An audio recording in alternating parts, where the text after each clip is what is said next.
Hello viewers, welcome to tips mathematics. So இந்த வீடியோவில் நம்ம என்ன பார்க்க போகிறோம் அப்படின்னு பார்த்தீங்கன்னா 2019 குரூப் 4ல் கேட்கப்பட்ட கேள்விகள் தாங்க நம்ம பார்க்க போகிறோம். ஸோ இந்த வீடியோக்கான கண்டென்ட் என்ன அப்படின்னு பார்த்தீங்கன்னா, கடந்த 5 வருடங்களாக குரூப் 4ல் வந்து என்னென்ன கொஷின்ஸ் கேட்டாங்க அப்படிங்கிறத அந்த குரூப் 4 கொஷினை வச்சே நம்ம வந்து பார்த்துட்ருக்கோம். ஸோ ஒரு நாளைக்கு 20 கொஷின் வந்து நம்ம பார்த்துட்ருக்கோம். ஸோ ப்ரீவியஸாக வந்து 100 கொஷின் வந்து நம்ம பார்த்து முடிச்சிட்டோங்க. 2022 கேட்கப்பட்ட குரூப் 4க்கான பொதுத்தமிழ் கேள்விகள் ஃபுல்லாக வந்து நம்ம கம்ப்ளீட் பண்ணிட்டோம். ஸோ 2022க்கு முன்னாடி நமக்கு எப்போ வந்திருந்துச்சு அப்படின்னு பார்த்தீங்கன்னா 2019 தாங்க வந்திருந்துச்சு. ஓகேங்களா? ஸோ 2019 குரூப் 4க்கான பொதுத்தமிழ் கேள்விகள் தான் இப்போ நம்ம பார்க்க போகிறோம். ஸோ ஒரு நாளைக்கு 20 கொஷின். ஓகேங்களா? ஸோ இன்றைக்கான ஃபர்ஸ்ட் 20 கொஷின் என்னங்கிறத நம்ம தெரிஞ்சுக்கலாம். ஸோ ப்ரீவியஸாக போஸ்ட் பண்ண வீடியோஸ் எல்லாம் நீங்கள் பார்க்கணும் அப்படின்னு நினச்சிங்கன்னா அதுக்கு தனியாகவே ப்ளேலிஸ்ட் வந்து க்ரியேட் பண்ணிக்கோம். நீங்கள் ப்ளேலிஸ்ட்டில் செக் பண்ணிங்கனாலே உங்களுக்கு கம்ப்ளீட்டாக எல்லாமே கிடைக்கும். ஓகேங்களா? அப்படி கிடைக்கலங்கிற பட்சத்தில் டிஸ்கிரிப்ஷனில் இருக்கக்கூடிய வாட்ஸ்அப் நம்பருக்கு நீங்கள் ஜஸ்ட் டெக்ஸ்ட் பண்ணிங்கனாலே உங்களுக்கு எது வேணுமோ அதுக்கான ப்ளேலிஸ்ட்டை நாங்கள் அப்படியே ஷேர் பண்ணிடுவோம். ஓகேங்களா?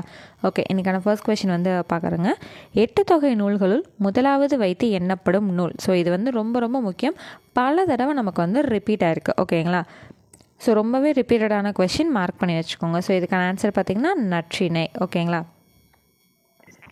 ஸோ இதிலேருந்து உங்களுக்கு இன்னொரு கொஷின் கேட்குறேன். நற்றிணைக்கான அடைமொழி என்ன? ஓகேங்களா? அது அந்த பாடல்லே வரும். 8 தொகைக்கான ஒரு பாடல் 4 ஸ்டான்ஸில் 4 லைனில் இருக்கும் இல்லைங்களா? ஸோ அதிலே வரும். நற்றிணைக்கான அடைமொழி என்ன? சரி, இப்போ அடுத்தது வந்து இன்னொரு கொஷின் நான் என்ன கேட்குறேன்னா, அகநானூறு வந்து அகநூலை சார்ந்ததா புறநூலை சார்ந்ததா? அகநானூறுங்கிறது அகநூலா புறநூலா?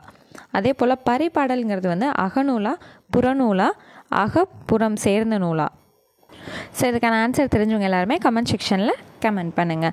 இது எல்லாமே வந்து எதுக்காக கேட்குறேன் அப்படின்னா, உங்களுக்கு அந்த ஆப்ஷன்ஸில் வச்சும் வந்து கொஷின்ஸ் கேட்குறப்போ உங்களுக்கு ரிவிஷன் பர்பஸ்க்கு ரொம்பவே யூஸ்ஃபுல்லாக இருக்கும். ஓகேங்களா? அடுத்தது செகண்ட் கொஷின் பார்த்தலாம். அகத்தினையும் புறத்தினையும் சேர்த்து கூறும் 8 தொகை நூல் எது? ஸோ இப்போ தான் நான் உங்கள்கிட்ட என்னங்க கேட்டேன், ப்ரீவியஸாக கேட்டேன் இல்லைங்களா? அகநூல் புறநூல் சேர்ந்த நூலா அகநூலா புறநூலா அப்படிங்கிற ஆப்ஷன் வந்து எதுக்காக கொடுத்தேன்? கரெக்டாக அடுத்த கேள்வியாக வந்திருக்கு பாருங்கள். அகத்தினையும் புறத்தினையும் சேர்த்து கூறப்படும் 8 தொகை நூல் எது அப்படின்னு பார்த்தீங்கன்னா பரிபாடல் மட்டும்தான். ஸோ ரெண்டுமே சேர்ந்து வரக்கூடிய ஒரே ஒரு நூல் எது அப்படின்னு பார்த்தீங்கன்னா பரிபாடல் மட்டும்தான். ஓகேங்களா? ஸோ நான் கேட்ட கேள்விக்கான ஆன்சர் வந்து அடுத்த கொஸ்டின்லேயே உங்களுக்கு கிடச்சிருச்சு. ஓகே, அடுத்து 3வது கேள்வி வந்து பார்த்துருவோம். தவறான இணையை தேர்வு செய்க. ஸோ வந்து இந்த புக்கை யார் பாடினாங்க அப்படிங்கிற விஷயம்தான். ஸோ குறிஞ்சி வந்து பாடினது கபிலர், மருதத்தை பாடினது ஓரம்போகியார், நெய்தல் பாடினது அம்மூவனார், அப்போ முல்லையை பாடினது ஓதலாந்தையார் கிடையாது. ஸோ இதுக்கான ஆன்சர் வந்து நம்மளோட 10th நியூ தமிழ் புக்கில் இயல் 2லே வந்து செய்யுள் பகுதியில் கொடுக்கப்பட்டிருக்கு. ஓகேங்களா? ஸோ முல்லையை பாடினது யார் அப்படிங்கிற ஆன்சர் நீங்கள் தான் கமெண்ட் செக்ஷனில் சொல்ல போகிறீங்க. அடுத்து ஓதலாந்தையார் பாடினது எந்த நூல் அப்படிங்கிறதையும் கமெண்ட் செக்ஷனில் சொல்ல போகிறீங்க. ஸோ 3வது கேள்வியிலேருந்து 2 கொஷின் நான் உங்கள்கிட்ட கேட்டிருக்கேன். ஓகேங்களா? அடுத்தது 4வது கேள்வி. பின் வருவனவற்றுள் தவறானதை தேர்வு செய்க. ஸோ ஆப்ஷன் ஏ என்ன கொடுத்துருக்காங்க? கம்பர் தேரழந்தூரில் பிறந்தவர். ஓகேங்க, கரெக்டு. அடுத்து சரஸ்வதி அந்தாதியை இயற்றியவர் யார் அப்படின்னா கம்பர் தான். கம்பரோட காலம் வந்து 12ஆம் நூற்றாண்டு. கரெக்டு தான். ஓகே, இப்போ இதிலேருந்து கம்பரை ஆதரித்த வள்ளல் சீதக்காதி அப்படிங்கிறது தவறான பதில். ஓகேங்களா? சீதக்காதி வந்து கிடையாது, சடையப்ப வள்ளல். ஓகேங்களா? கம்பரை ஆதரித்தவர் யாருங்க? சடையப்ப வள்ளல். அதனால இந்த 2வது பாயிண்ட் வந்து தவறானது. சரி, இப்போ இந்த கொஷின்லேருந்து இந்த ஆப்ஷன்ஸ்லேருந்து உங்கள்கிட்ட என்ன கேள்வி கேட்க போகிறேன்னா, கம்பர் இயற்றிய பிற நூல்கள் என்னென்ன? இது வந்து முதல் கேள்வி. ஓகேங்களா? கம்பர் வந்து இயற்றிய பிற நூல்கள் என்னென்ன? அடுத்து 2வது கேள்வி என்னன்னா, கம்பரோட காலம் கிபி 12ஆம் நூற்றாண்டா? அவர் வந்து எந்த மன்னனோட அவையில் வந்து வேலை பார்த்தாரு? ஓகேங்களா? எந்த மன்னரோட அவையில் புலவராக வேலை பார்த்தாரு? ஸோ இந்த 2 கேள்விகளுக்கு வந்து பதில் சொல்லுங்கள். சாரி, புலவர் இல்லை, அமைச்சரவையில் வந்து வேலை பார்த்தாரு. ஓகேங்களா? அடுத்தது 5th கொஷின். செல்வச்செவிலி இலக்கண குறிப்பு என்ன அப்படின்னு பார்த்தீங்கன்னா உருவகம். ஓகேங்களா? இந்த ஆப்ஷன்ஸை வச்சே நம்மளால் பிக் பண்ண முடியும். உவமை அப்படிங்கிறது வந்து இங்கே ஏதாவது உவமை இருக்கா? உவமையை வந்து எதுவுமே கூறப்பட கிடையாது. அப்போ இது வந்து கிடையாது. அடுக்கு தொடர் என்னங்க? Double the time triple the time என்ன ரிப்பீட் ஆகிருக்கு? எதுவுமே ரிப்பீட் ஆகலை. அந்த வார்த்தைகள் வந்து ரிப்பீட் ஆகணும், பொருளோட ரிப்பீட் ஆகணும். ஒரே மாதிரியான வார்த்தைகள் கிடையாது. அதனால் அடுக்கு தொடரும் இல்லை. எண்ணுமைனா உம்னு வந்திருக்கணும். இங்கே எங்கே உம்னு வந்திருக்கு? அப்போ எண்ணுமையும் கிடையாது. அப்போ அப்வியஸாக என்ன தான் வரும்? உருவகம் தான் இதுக்கான சரியான ஆப்ஷன். அவ்வளவுதான். அடுத்து 6வது, குன்றேறி யானை போர் கண்டற்றால் தன்கை தொன்றுண்டாக செய்வான் வினை. இவ்வடிகள் கைத்தொன்று அப்படிங்கிறதுக்கான வார்த்தையோட பொருள் என்ன அப்படிங்கிறத கேட்டிருக்காங்க. கைத்தொன்று அப்படின்னா கைப்பொருள், அவ்வளோதாங்க. கைத்தொன்று அப்படிங்கிறது கைப்பொருள். ஸோ இந்த வார்த்தையை வச்சே 4 ஆப்ஷன் பார்க்கும்போது கை அப்படிங்கிறது நமக்கு ஸ்ட்ரெயிட்டாகவே மேட்ச் ஆகுது. ஓகேங்களா. அடுத்தது 7வது கொஷின், பற்றுக பற்றற்றான் பற்றினை அப்பற்றை பற்றுக பற்று விடற்கு எதுகை வகையை கண்டுபிடிக்கவும். ஓகேங்களா. இதுக்கான எதுகை வகை அப்படின்னா என்னன்னு பார்த்தீங்கன்னா கூலை எதுகை. இதுக்கான ப்ரீஃப் இலக்கண நோட்ஸ் எல்லாமே வந்து நம்மளோட சேனலில் இருக்கும். புரியலை அப்படிங்கிறவங்க அதை தேடி பிடிச்சி பார்த்தீங்கனாலே உங்களுக்கு ரொம்பவே ஈஸியாக இருக்கும். ஓகேங்களா. ஓகே, அடுத்தது 8th கொஷின், அளக்கொண்ட எல்லாம் அளப்போம் இழப்பினும் இந்த அடியில் அமைந்துள்ள எதுகையை தேர்வு செய்க. என்ன எதுகை அப்படின்னு பார்த்தீங்கன்னா மேற்கதுவாய் எதுகை. பார்த்தீங்களா, கண்டினியூவாக அது என்ன டைப் ஆஃப் எதுகைங்கிற கேள்விகளே வந்துட்டுருக்கு. அந்த ஒரு டாபிக் நம்ம இக்னோர் பண்ணாலும் கூட 2 கொஷின் நமக்கு அடி ஆகுது. பார்த்தீங்களா. அடுத்தது 9th கொஷின், தன்வினை வாக்கியத்தை தேர்ந்தெடுக்க. ஸோ தன்வினைனா என்னங்க, ஒரு செயலை தானே செய்கிறது தான் தன்வினை. ஓகேங்களா. ஸோ ஆப்ஷன் ஏ பாருங்கள், அப்புதியடிகள் நான்மறை கற்கவில்லை அப்படின்னு வந்திருக்கு. அடுத்தது அப்புதியடிகள் நான்மறை கற்றார். அடுத்தது அப்புதியடிகள் நான்மறை கற்றாரா. அடுத்து டி ஆப்ஷன், அப்புதியடிகள் நான்மறை கற்பித்தார். ஸோ அப்புதியடிகள் நான்மறை கற்கவில்லை அப்படிங்கிறது எப்படி வருதுன்னா எதிர்மறையில் வந்துடுது. அப்போ இது கிடையாது. அடுத்தது அப்புதியடிகளில் நான்மறை கற்றார். ஸோ அவர் ஒரு வேலை தானாகவே செஞ்சார். அப்போது இதுதான் தன்வினை. இது என்னதுங்க, இது வினா வாக்கியம். இது அப்புதியடிகள் நான்மறை கற்பித்தார் அப்படிங்கிறாரு. மற்றவங்களுக்கு அவர் சொல்லிக் கொடுத்தார். அவருக்கு செஞ்சுக்கல, மற்றவங்களுக்கு சொல்லிக் கொடுத்தார். அதனால் இந்த ஆப்ஷன்ஸ்லாம் வராது. அவரே செஞ்ச வேலை என்னென்னா அப்புதியடிகள் நான்மறை கற்றார். அவரே செஞ்சது, அதுதான் தன்வினை, தனக்காக செய்து கொண்டது. ஸோ நெக்ஸ்ட் 10th கொஷின் போயிடலாம். இலக்கண குறிப்பு தருக. கங்கையும் சிந்துவும். ஸோ எப்படிங்க முடியுது, ஊம்னு முடியுதா. அப்போ அப்வியஸாக என்னதாங்க வரும், எண்ணும்மை. வெளிப்படையாக வந்துருச்சுன்னா எண்ணும்மை, மறைஞ்சு வந்துருந்துச்சுன்னா உண்மை தொகை. அவ்வளோதான் வித்தியாசம். இது ரெண்டுலேயுமே நிறைய பேர் கன்ஃபியூஸ் பண்ணிக்குவாங்க. வெளிப்படையாக வந்துருச்சுன்னா எண்ணும்மை, மறைஞ்சு வந்துருச்சு அப்படின்னா உண்மை தொகை.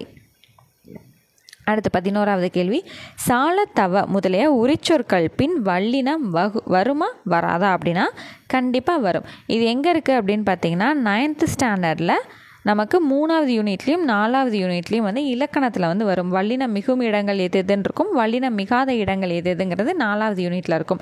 மிகுங்கிறது 3வது யூனிட்டு, மிகாதுங்கிறது 4வது யூனிட்டு. ஸோ அதில் எது வருதுன்னு பார்த்தீங்கனாலே ஈஸியாக நம்ம ஸ்கோர் பண்ணிட்டு போயிட்டே இருக்கலாம். இது எல்லாமே எக்ஸாக்டாக நமக்கு புக்கில் இருக்கக்கூடியதான். ஓகேங்களா. ஸோ சால தவ முதலே உரிச்சொற்களின் பின் வல்லினம் வருமா வராதான்னு கேட்டால் வரும். ஓகேங்களா.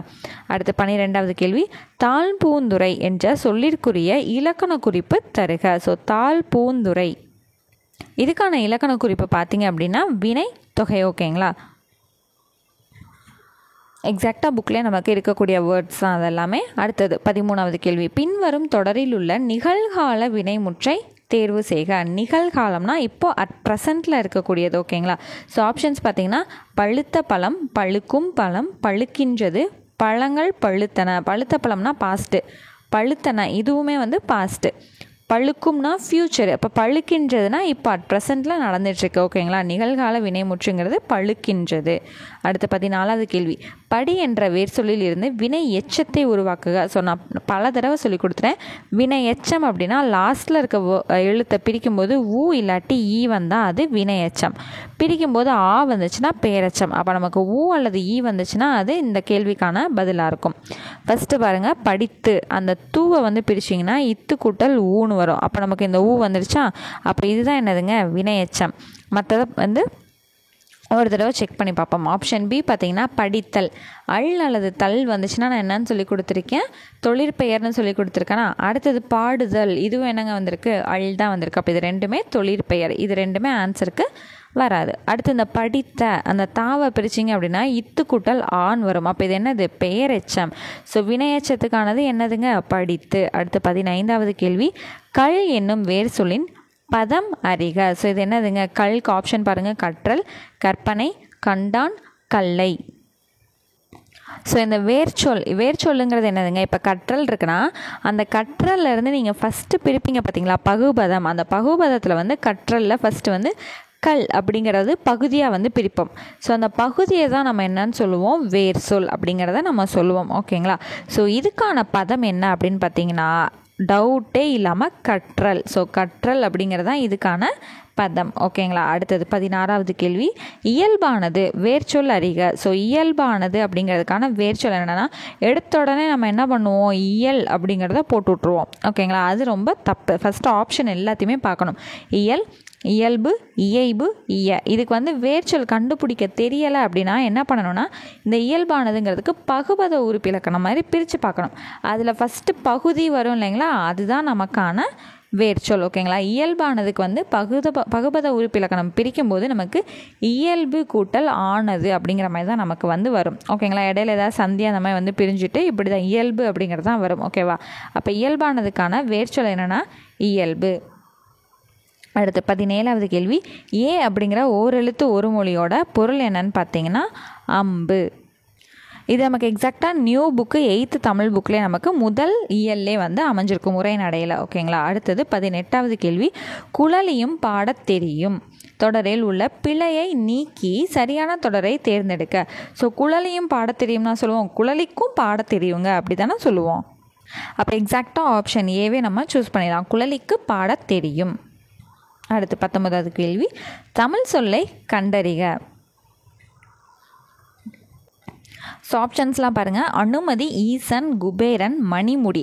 ஸோ இதை பார்க்கும்போதே தெரியுது மணிமுடிங்கிறது எக்ஸாக்ட் வந்து தமிழ் வார்த்தை. அனுமதிக்கும் மணிமுடிக்கும் கண்டிப்பாக வந்து உங்களுக்குள்ளே கிளாஷ் ஆகும். ஸோ எதுவாக இருக்கும் அப்படிங்கிறப்ப மணிமுடிங்கிறது ரொம்ப பழங்கால வார்த்தையாக தான் இருக்கும். ஓகேங்களா? அப்போ ஆன்சர் வந்து மணிமுடி. அடுத்து 20வது கேள்வி, பொருந்தாத இணையை சுட்டுக. ஸோ குறிஞ்சி, யாமம், முல்லை, மாலை, மருதம், நண்பகல், நெய்தல், ஏற்பாடு. அப்வியஸாக எதுங்க தப்பு, மருதம் நண்பகல்ங்கிறது தான் எக்ஸாக்டாக தப்பான வார்த்தை. மற்றது எல்லாமே வந்து சரியாக வந்து பொருந்திருக்கும். பொருந்தாதது எது அப்படின்னு பார்த்தீங்கன்னா மருதம், நண்பகல். ஸோ இன்றைக்கி பார்த்த 20 கொஷினில் மேக்ஸிமம் நமக்கு கேட்டிருக்கிறது எல்லாமே என்னதாங்க, இலக்கணம் தான். இலக்கணம் தானே அப்படின்லாம் கண்டிப்பாக ஸ்கிப் பண்ணவே கூடாது. இலக்கணம் வந்து ரொம்ப ரொம்ப முக்கியம். ஸோ வரிசையாக பார்த்தீங்கன்னா பார்ட் பி, சி அதெல்லாம் வந்து ரொம்ப கம்மியாக தான் இருந்துச்சு. பார்ட் சி பகுதி இருந்தெல்லாம் கேள்வியே வந்து ரொம்ப கம்மியாக தாங்க இருந்துச்சு, கேட்கவே கிடையாது. பார்ட் பியில் கூட முதல் 20 கொஷினில் ஏதோ இருந்துச்சு. ஆனால் பார்ட் ஏ பகுதி இலக்கணம் தான் வந்து அவ்வளோ கேள்விகள் வந்து இந்த தடவை முதல் 20 கொஷின் 2019 கேட்கப்பட்ட கேள்விகளில் ஃபஸ்ட்டு 20 கொஷினில் எதுங்க அதிகமாக இருந்துச்சு, இலக்கணம் தான் அதிகமாக இருந்துச்சு. ஓகேங்களா? ஸோ இன்றைக்கான 20 கொஷின் முடிச்சிட்டோம். நெக்ஸ்ட் கிளாஸில் மீட் பண்ணுறேன். தேங்க்யூ.